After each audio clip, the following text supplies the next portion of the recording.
SV union video teaching में मैं श्रीमती प्रतिभा रावड़े कक्षा 9वीं के छात्र और छात्राओं का हार्दिक स्वागत करती हूँ। आज मैं आपके सामने कक्षा 9वीं हिंदी की लोक भारती की पहली कविता चांदनी रात इसका भावार्थ प्रस्तुत करने जा रही हूँ। तो चांदनी रात इस कविता के कवि है मैथिली शरण गुप्त। ये एक राष्ट्र कवि के नाम से मशहूर है।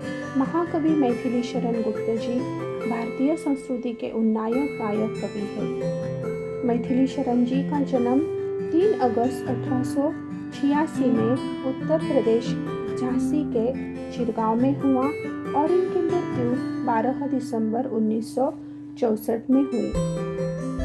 मैथिली शरण गुप्त जी खड़ी बोली के महत्वपूर्ण कवि है। इनकी रचनाएं मानवीय संवेदनाओं, विशेषता नारी के प्रति करुणा की भावना से ओतप्रोत है। तो हम देखते हैं इनकी प्रमुख कृतियां।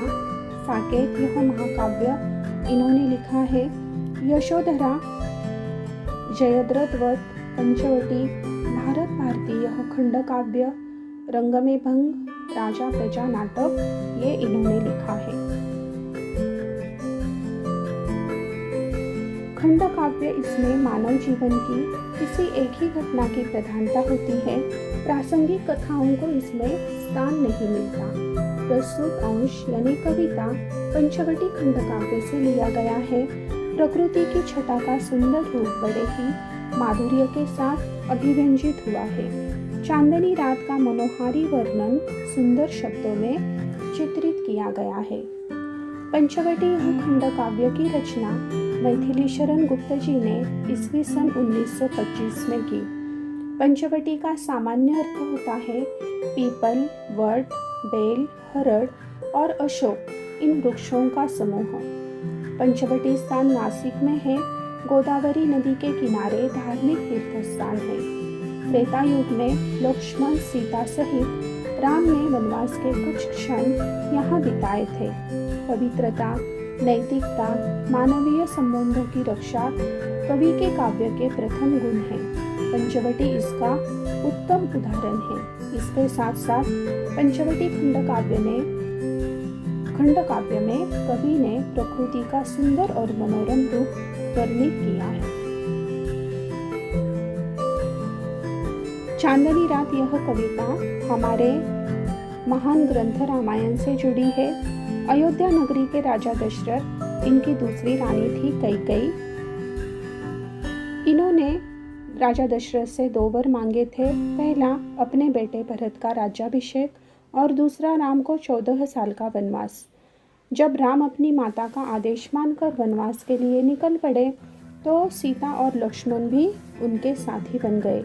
उन्होंने पंचवटी की पावन भूमि पर एक पर्णकुटी बनाई जिसमें रात के समय राम और सीता विश्राम कर रहे थे और जहां लक्ष्मण एक प्रहरी बना था। तो इस खंड काव्य में शूर्पणखा प्रसंग महत्वपूर्ण है। शूर्पणखा यह रावण की बहन है जो रात के समय राम के व्यक्तित्व पर मोहित हो जाती है। वह अपना रूप बदलकर लक्ष्मण के सामने आती है और उसका मन बहलाने का प्रयत्न करती है, लेकिन जब लक्ष्मण उसकी बातों में नहीं आता, यह देखकर वह क्रोधित होती है और अपना असली रूप दिखाती है। तब लक्ष्मण उसका नाक काट देता है। यह प्रसंग इसमें बहुत ही महत्वपूर्ण है। तो अब हम चलते हैं कविता की ओर। कविता की पहली पंक्ति की ओर हम बढ़ते हैं। चारों चंद्र की चंचल किरणें खेल रही है जलथल में। स्वच्छ चांदनी बिछी हुई है अवनी और अंबर तल में। शब्दार्थ: जल यानी पानी, थल यानी आकाश, अवनी यानी धरती, अंबर यानी आकाश। कवि ने दूध सी चांदनी रात, शीतल छाया, सुंदर कुटीर और शांत वातावरण का यहाँ पर सुंदर चित्रण किया है। पंचवटी की पावन भूमि पर राम, सीता और लक्ष्मण की पवित्र कुटी बनाई है। रात के समय प्रकृति का सुंदर और मनोहारी रूप खिल उठा है। चंद्र की चंचल किरणें जल में, नदी के पानी में उसके साथ साथ आकाश में भी गिर रही है, जिसके कारण आकाश में चंद्रमा और टिमटिमाते सितारों का प्रतिबिंब नदी के पानी में गिर रहा है और उसे देखकर ऐसा लग रहा है कि मानो चांद और सितारे धरती पर उतर आए हैं। तो यहाँ पर कवि मैथिली शरण गुप्त जी ने रात के प्राकृतिक सौंदर्य का मनोहारी और सुंदर वर्णन किया है।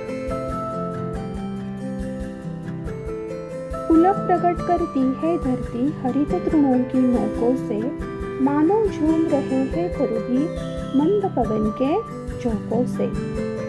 पुलक यानी रोमांच, खुश होना, तृण यानी घास, तरु यानी पेड़, वृक्ष।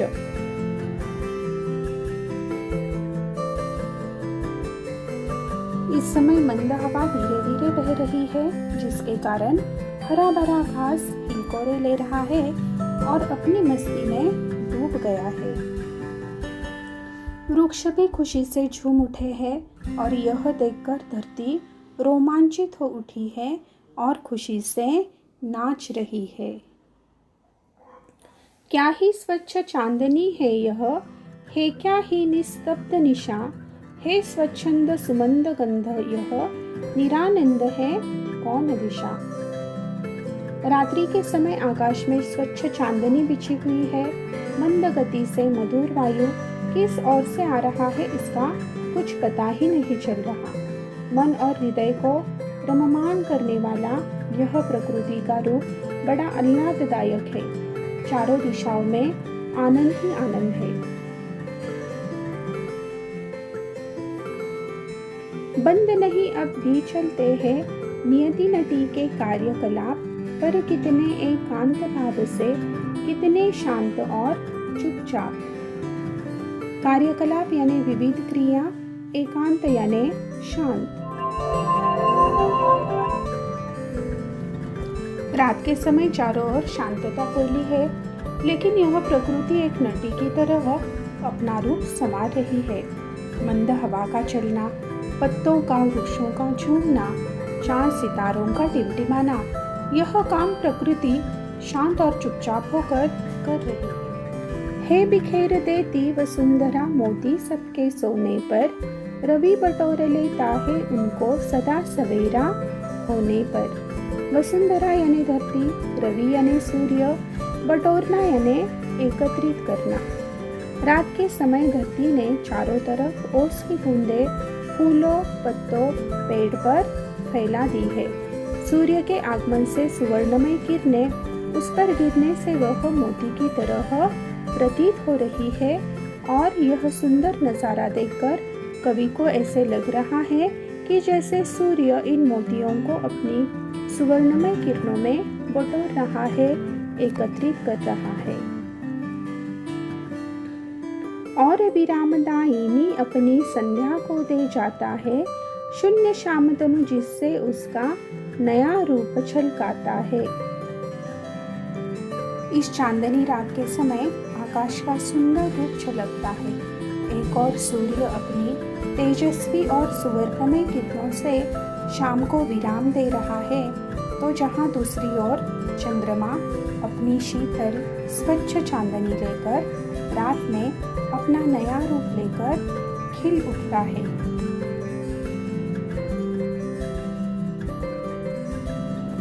पंचवटी की छाया में है सुंदर पर्ण कुटीर बना, उसके सम्मुख स्वच्छ शिला पर धीर वीर निर्भीक बना। कुटीर यानी झोपड़ी, निर्भीक यानी निडर, जो किसी से डरता न हो। यहाँ धनुर्धारी लक्ष्मण निर्भीक साहसी वीर बने हैं। पंचवटी की छाया में यह पर्णकुटी बनाई है। पर्णकुटी यानी पत्ते और वन में उपलब्ध पेड़ की जो सामग्री है उनसे बनाई हुई कुटी यानी झोपड़ी, जिसमें राम, सीता और लक्ष्मण निवास कर रहे हैं। तो चांदनी रात है, वातावरण बड़ा शांत है, आह्लाददायी है और राम और सीता पर्णकुटी में विश्राम कर रहे हैं। तो कुटी के बाहर एक बड़ी सी शिला पर यह जो लक्ष्मण है यह धनुर्धारी लक्ष्मण एक साहसी वीर निर्भीक बनकर अपने भाई राम और अपनी भाभी सीता का वह रक्षण कर रहा है। तो उसका यह रूप बड़ा आकर्षक लग रहा है और कवि को यह निर्भीक साहसी वीर दिखाई पड़ रहा है। जाग रहा यह कौन धनुर्धर, जबकि भुवन भर सोता है, भोगी कुसुमायुध योगी सा बना दृष्टिगत होता है। धनुर्धर यानी तीरंदाज, यानी जो धनुष्य चलाना जानता हो।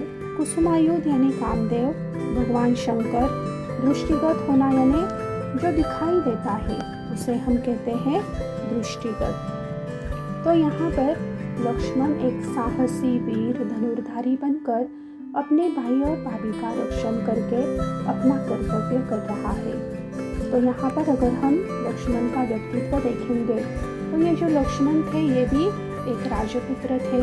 इनकी भी पत्नी थी, उर्मिला इनकी पत्नी थी, और वह राजवैभव में भोग विलास का जीवन व्यतीत कर सकते थे। लेकिन यहाँ पर वह भोगी नहीं बने हैं, वह योगी यानी तपस्वी बन गए हैं और अपना कर्तव्य कर रहे हैं। और इनका त्याग देखकर कवि को इनके व्यक्तित्व में कौन नजर आ रहा है, तो इनके व्यक्तित्व में कवि को कुसुमायुध योगी नजर आ रहे हैं, यानी भगवान शंकर का रूप इनके व्यक्तित्व में नजर आ रहा है। तो यहाँ पर कवि ने हमें यह बताना चाहा है कि एक भाई बहन होने के नाते हमें किस प्रकार प्रेम और त्याग से अपना कर्तव्य निभाना चाहिए। यह मौलिक संदेश कवि ने इस कविता से हमें देना चाहा है। उसके साथ साथ कवि ने निसर्ग का नयन रम्य सौंदर्य, मानव जीवन में प्रकृति का स्थान कितना महत्वपूर्ण है और बंधुभाव का बहुत सुंदर और आकर्षक वर्णन कवि ने यहाँ पर किया है। तो इस प्रकार हमारी कविता यहाँ पर पूरी हो चुकी है। धन्यवाद।